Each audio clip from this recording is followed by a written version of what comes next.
Hello everyone, welcome to our channel time to স্টাডিতে সবাইকে স্বাগত। অনেকদিন পর আবার কিছু PYQ নিয়ে চলে আসলাম। যারা নতুন চাকরির পরীক্ষার জন্য পড়াশোনা শুরু করেছো তাদের তো খুব উপকার আসবে এইগুলো, মানে আপকামিং সমস্ত পরীক্ষার জন্য উপযোগী প্রশ্ন এগুলো। এবং যারা অনেকদিন থেকে পড়াশোনা শুরু করেছো তাদের রিভিশন হয়ে যাবে। ঠিক আছে, যারা নতুন তাদেরকে বলবো তোমরা খাতাতে এই প্রশ্নগুলো নোট করে রাখো। আমি একদম বেসিক থেকে শুরু করেছি। ঠিক আছে, চলো প্রশ্নে যাওয়া যাক। দেখো প্রশ্নটা কি লিখেছি, প্রথম পাঁচটি মৌলিক সংখ্যা। ঠিক আছে, প্রথম পাঁচটি মৌলিক সংখ্যার সমষ্টি কত? প্রথম পাঁচটি মৌলিক সংখ্যার সমষ্টি। এই কোশ্চেনটা এসেছিল WBCS মেনে 2017 সালে।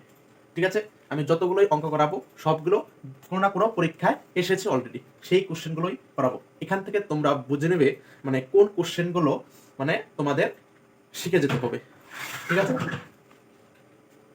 দেখো অপশন আছে 11, 18, 26, 28। এবার মৌলিক সংখ্যা কোনগুলো? যেসব সংখ্যাকে এক এবং সেই সংখ্যা ছাড়া অন্য কোনো সংখ্যাতে ভাগ যায় না সেটাই হচ্ছে মৌলিক সংখ্যা। ঠিক আছে, কিন্তু জেনে রাখবে এক মৌলিকও নয় অথবা যৌগিকও নয়। ঠিক আছে, তাহলে প্রথম মৌলিক সংখ্যা কোনটি? তখন হবে 2। অর্থাৎ এভাবে কোশ্চেন হতে পারে, মানে কোশ্চেন না হলো তোমাদের জানা খুবই দরকার। মানে জোর মৌলিক সংখ্যা হলো 2। জোর মৌলিক সংখ্যা কত? 2। এবং প্রথম মৌলিক সংখ্যা হলো 2। তাহলে প্রথম থেকে পাঁচটি মৌলিক সংখ্যা, তাহলে প্রথম হলো 2 যোগ 3 একটি মৌলিক সংখ্যা, তারপর মৌলিক সংখ্যা আছে 5, তারপর মৌলিক সংখ্যা আছে 7। সবগুলো যোগ করলে কত হবে? চারটি হলো আর একটি হবে 11। ঠিক আছে, 3 দিয়ে 5, 5 দিয়ে 10, 10 7 17, 17 এবং 11 কত হবে অ্যান্সার? 28।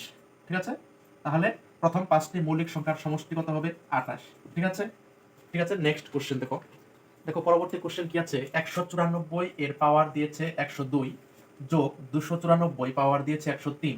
এই যে একটা অঙ্ক রয়েছে, বলছে এর একক স্থানীয় অঙ্কটি কি হবে?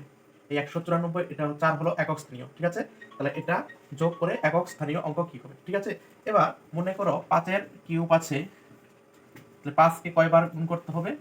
3 বার। তাহলে কত হবে? 5 5 25, 5 25 125। এখানে একক স্থানীয় অঙ্ক কত হলো? 5।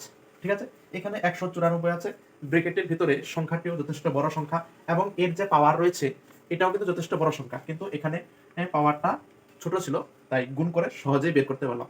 কিন্তু এখানে তো পাওয়ারটা যেহেতু বড়, তাহলে এইভাবে গুণ করে বেরোবে না। সেজন্য তোমাকে একটা প্রসেস জানতে হবে। এই ধরনের অঙ্কগুলোর ক্ষেত্রে পাওয়ার যেটা থাকবে, পাওয়ারকে অর্থাৎ ঘাতকে 4 দিয়ে ভাগ করতে হবে। ঠিক আছে, 4 দিয়ে ভাগ করে যে ভাগশেষটা থাকবে সেই ভাগশেষটা এককের সংখ্যার পাওয়ার হবে। ঠিক আছে, ভাগশেষ যেটা থাকবে ভাগশেষটি হবে এককের ঘরের অঙ্কটির। ফলে 102 কে কত দিয়ে ভাগ করতে হবে? 4 দিয়ে। 4 দুগুণে 8 থাকলো 2, 2 কেটে আনলাম 2, 4 5 20। ভাগশেষ কত থাকলো? 2। ঠিক আছে, তাহলে এখান থেকে 194 এর এককের ঘরের অঙ্ক কত? 4। এককের ঘরের অঙ্ক কত? 4। তাহলে 4 এর কি বললাম? ভাগশেষ যেটা থাকবে সেটা পাওয়ার হবে। 4 এর ভাগশেষ কত? 2। তাহলে 2টা কি হবে? 4 এর পাওয়ার। এবার 4 এর পাওয়ার 2 আছে, তাহলে 4 4 16। অর্থাৎ এখান থেকে এককের ঘরের সংখ্যা পাচ্ছি 6। ঠিক আছে, যোগ এখান থেকে 103 কে যদি ভাগ করে 4 দিয়ে, একই প্রসেস 4 দিয়ে 102 কে ভাগ করলে 2 ভাগশেষ থাকে, তাহলে 103 কে ভাগ করলে অবশ্যই কত থাকবে? 3 ভাগশেষ থাকবে। এখানে 4 আছে, তাহলে এই 4 এর কি হবে? 103 কে ভাগ করলে 4 দিয়ে পাওয়ার মানে ভাগশেষ 3 পাওয়া যাবে। তাহলে 4 এর কিউব করলে 4 4 16, মানে সমান সমান 4 গুণন 4 গুণন 4 সমান সমান 4 4 16, 4 16 64। তাহলে এককের ঘর অঙ্ক কত পাওয়া যাচ্ছে? 4 পাওয়া যাচ্ছে। তাহলে 6 যোগ 4 হচ্ছে এককের ঘরের অঙ্ক। 6 যোগ 4 যোগ করলে আবার কত হয়? 10। এইখানে আবার এককের ঘরের অঙ্ক কত হচ্ছে? 0। অর্থাৎ অ্যান্সার হবে 0। এখানে উত্তর হবে তোমার option A 0।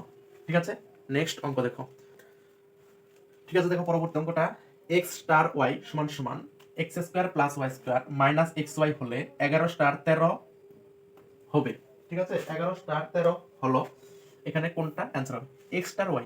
x star y, তাহলে বুঝতে হবে এখানে x এর মান এখানে আছে 11 স্টার 13, তাহলে x এর মান ধরতে হবে 11, x এর মান 11 ধরতে হবে এবং y এর মান কত হবে? তাহলে 13। ঠিক আছে, এটা এসএসসি 2011 তে এসেছিল। এবার এর ভ্যালুটা বের করতে হবে, x square plus y square minus xy। তাহলে x এর মান 11, 11 স্কয়ার করলে 121 প্লাস y এর মান 13, 13 স্কয়ার করলে 169 মাইনাস xy মানে 11 আর 13 গুণ করলে কত হবে? 1 3 4 143। ঠিক আছে, 11 দিয়ে 13 কে গুণ করলে কত হবে 143। এবার 121 আর 169 যোগ করলে কত হবে 270 80 90 290। তার থেকে 143 বাদ দিতে হবে, তাহলে কত হবে 200 থেকে 100 গেলে কত হয় 100, আর 90 থেকে 43 গেলে 47, তাহলে অ্যান্সার হবে 147। ঠিক আছে, এখানে উত্তর হবে অপশন বি 147। দেখো 4 নাম্বার কোশ্চেনটা কি আছে, বলছে তিনটি ক্রমিক সংখ্যা কথাটির অর্থ হলো পরপর সংখ্যা। ঠিক আছে, যদি 4 ধরি, তারপর 5, তারপর 6, এইভাবে ক্রমিক সংখ্যা। তিনটি ক্রমিক সংখ্যার যোগফল 15 হলে তাদের গুণফল কত হবে, অর্থাৎ সেই তিনটি ক্রমিক সংখ্যার গুণফল কত হবে। এটা এসএসসি সিজিএল 2012-তে এসেছিল। এবার তিনটি ক্রমিক সংখ্যা তোমাকে ভেবে দেখতে হবে। যদি 3 ধরি, 3 যোগ 4 যোগ 5, এই তিনটি হলো পরপর বা ক্রমিক সংখ্যা। 3 4 12, 12 5 3 4 7, 7 5 12। ঠিক আছে, 3 4 7, 7 5 কত হয় 12। এখানে কত হয়েছে 15 আছে, তাহলে এর চেয়ে একটু বেশি ধরতে হবে। তাহলে 3 বাদ দিলাম বাঁ দিক থেকে, 4 যোগ 5 যোগ 6, 4 5 9, 9 6 15। ঠিক আছে, তাহলে মিলে গেল এই তিনটে সংখ্যা যোগ করলে 15 হয়, এবং এই তিনটে হলো ক্রমিক সংখ্যা। এবার এই তিনটি সংখ্যা গুণ করলে কত হবে, 4 গুণন 5 গুণন 6 করলে 4 5 20, 20 কে 6 দিয়ে গুণ করলে 120। ঠিক আছে, তো সংখ্যা তিনটির গুণফল হবে 120। এখানে উত্তর হচ্ছে অপশন এ 120। ঠিক আছে, 5 নম্বর অঙ্কটা দেখো কি লিখেছি, দুটি সংখ্যার গুণফল 5 দেওয়া আছে, তার মধ্যে একটি সংখ্যা 3/2 হলে সংখ্যা দুটির সমষ্টি কত হবে। ঠিক আছে, একটি সংখ্যা 3/2 হলে সংখ্যা দুটির সমষ্টি চেয়েছে। এটা WBCS মেন 2016 সালে এসেছে। ঠিক আছে, দুটি সংখ্যার গুণফল আছে এবং একটি সংখ্যা দেওয়া আছে, অপর সংখ্যা কি হবে। দুটি সংখ্যা যদি গুণ আকারে থাকে সমান সমান, সেখান থেকে একটি সংখ্যা বা অপর সংখ্যা বের করলে সেই গুণফলকে 3/2 দিয়ে ভাগ করলেই যেটা বের হবে সেটা অপর সংখ্যা বের হবে। এবং যদি x ধরি, একটি সংখ্যা কত 3/2 এবং অপর সংখ্যা x ধরলাম, দুটি সংখ্যা গুণ হলো, সমান সমান গুণফল দেওয়া কত আছে 5। তাহলে x সমান সমান x এর মান বের করতে হবে 5, এটা গুণ আছে, এদিকে কি হবে ভাগ হবে, ভাগ কত আছে 3/2। তাহলে 5 ভাগের জায়গায় গুণ হবে, এটা উল্টে যাবে 2/3। তাহলে 5 দুগুণে 10, 10/3, মানে অপর সংখ্যাটা হলো 10/3। সংখ্যা দুটির যোগফল অর্থাৎ সমষ্টিটা কত হবে। তাহলে কি কি আছে, প্রথম সংখ্যা হলো 3/2 যোগ 10/3। তাহলে এটা ভগ্নাংশের যোগ করতে হবে, 3 2 6 লসাগু, 2 দিয়ে ভাগ করে 3, 3 3 9 যোগ 3 দিয়ে ভাগ করে 2, 10 দুগুণে 20। তাহলে 20 আর 9 29/6, 6 দিয়ে ভাগ করলে তার 6 24, 4 বার যাবে, থাকবে কত 5, 5 উপরে তো 6টি যাবে, তার সমস্ত 5/6 হবে। তাহলে এখানে সঠিক উত্তর হবে অপশনে তার সমস্ত 5/6। ঠিক আছে, আজকে এই পর্যন্তই রইল। যদি ক্লাসটি ভালো লাগে অবশ্যই লাইক করো এবং চ্যানেলটি সাবস্ক্রাইব করে রাখো এরকম আরো নতুন নতুন ক্লাস পাওয়ার জন্য। ঠিক আছে, থ্যাংক ইউ।